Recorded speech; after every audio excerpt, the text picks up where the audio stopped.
Dan sekarang kami sudah bergabung kembali bersama Mas Arya Bima. Selamat sore Mas Arya Bima, kita ingin tahu bagaimana respon dari PDIP atas putusan MK sore hari ini. Tentang keputusan MK, kita terus mencermati yang tadi disampaikan bahwa terkait tambahan anak kalimat tadi bahwa usia 40 tahun dikecualikan adalah yang berpengalaman atau saat ini menjadi kepala daerah. Saya melihat moga-moga itu tidak tendensius ya. Keputusan yang sangat tendensius. Menurut kami hal yang terkait dengan kepemimpinan nasional, baik itu sebagai calon presiden dan calon wakil presiden, ini kan ibaratnya itu sebagai calon pemimpin nasional yang sangat besar tanggung jawabnya dan bergelanjut harapan rakyat dari pemilihan 14 Februari 2024. Ya. Ibaratnya ini manusia yang setengah dewa dengan berbagai leadership-nya, kemampuan kompetensi sosial, profesional, dan berbagai hal yang menyangkut dinamika persoalan bangsa saat ini ke depan. Ada kewenangan yang sangat besar pemimpin nasional di presiden dan calon wakil presiden di dalam kekuasaan tersebut. Kami percaya kekuasaan yang besar itu sangat ditunggu pada saat dari rakyat oleh rakyatnya pada 14 Februari. Untuk rakyatnya akan 5 tahun. Maka titik awal dari hak rakyat menentukan jalan pemerintahnya dengan terpilihnya presiden dan wakil presiden, tentu dari awal harus smooth, harus bersih dari segala beban-beban yang menyangkut berbagai dinamika yang saat ini terus terang agak hal-hal yang di luar daripada kepatutan ya.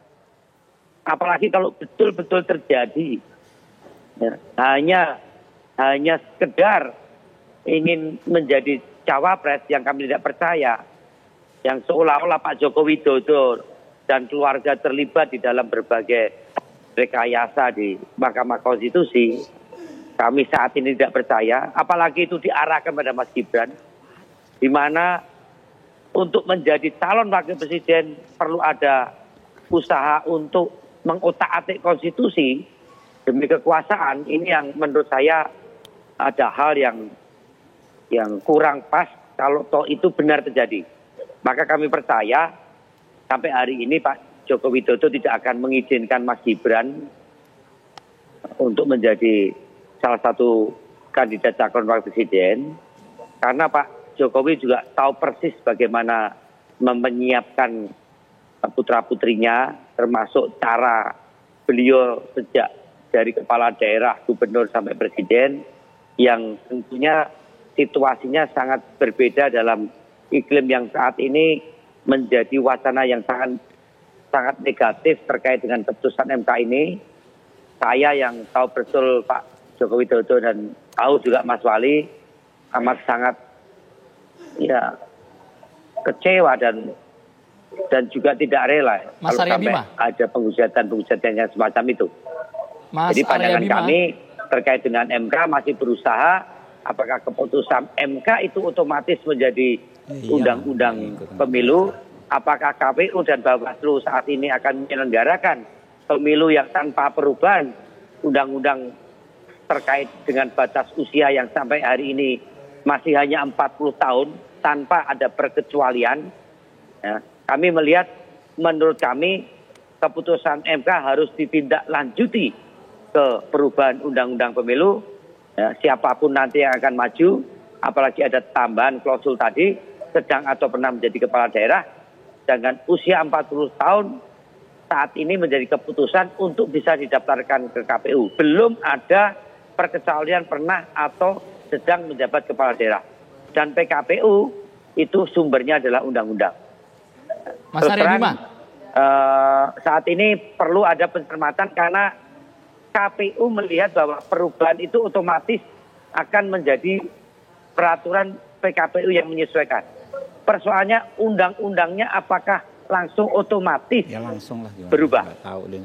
Menurut kami perlu tindak lanjut dari keputusan MK untuk segera diputuskan di DPR terkait dengan perubahan undang-undang pemilihan presiden. Saya kira itu. Mas Arya Bima, tapi seperti ini Mas, kenapa Anda tadi sempat menyebutkan tidak rela akan melarang Presiden Joko Widodo mengkomunikasikan dengan Gibran untuk tidak maju di Pilpres 2024. Bahkan itu kan hak individu Mas, sekarang ada ruangnya, punya pengalaman jadi kepala daerah, boleh-boleh saja mau daftar jadi cawapres.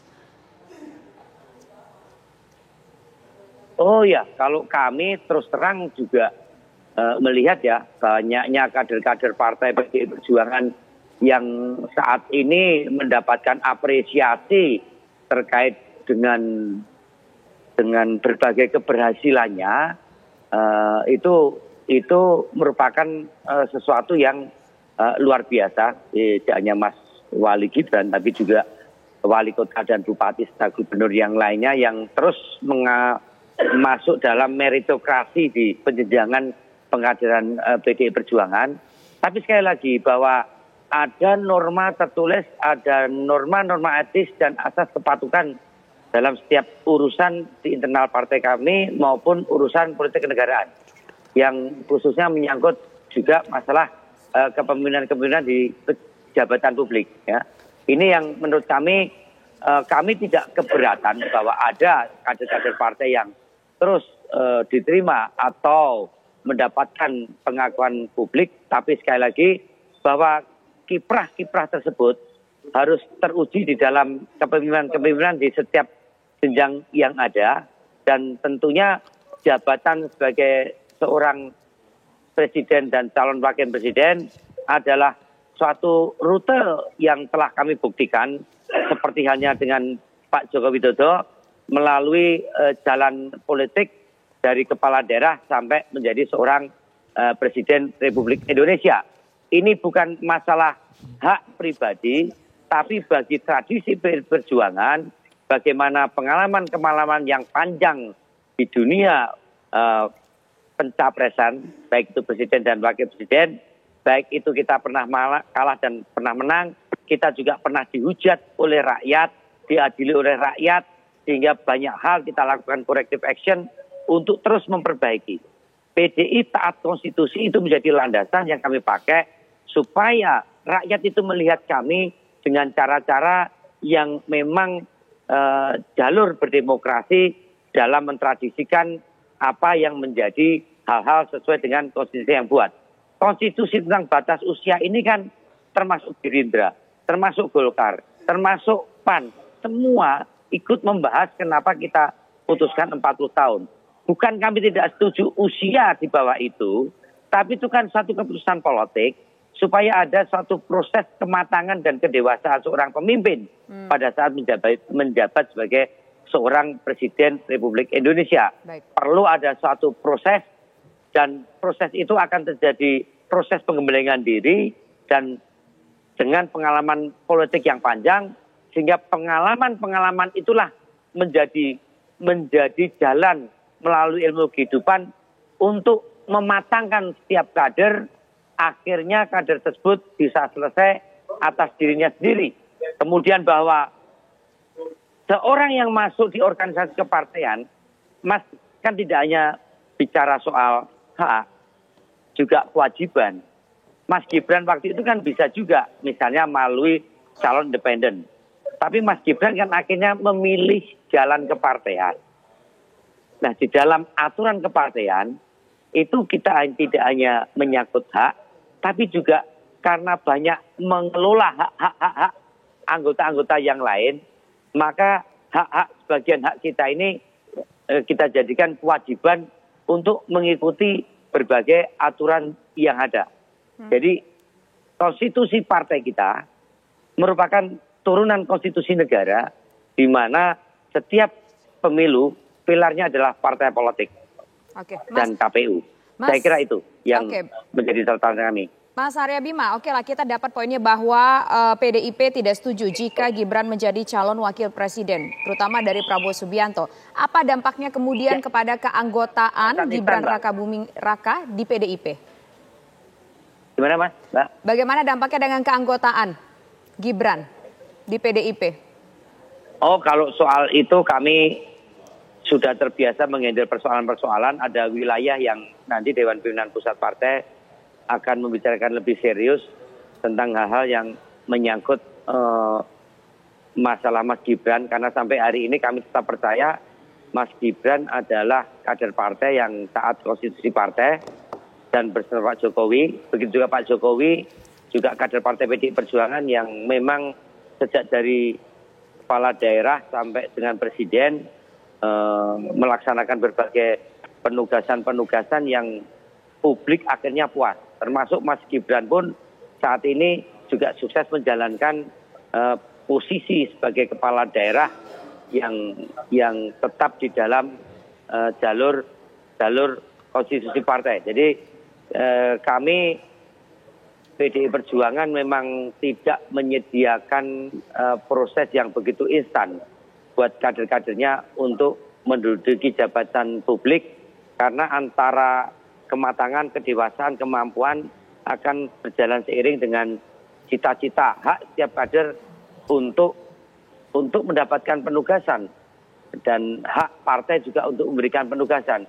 Dan saya percaya orang kayak Mas Gibran cepat atau lambat dan pasti entah di tahun 2029 pasti juga akan menjadi tokoh dan sosok yang cukup mempunyai kompetensi dan kemampuan.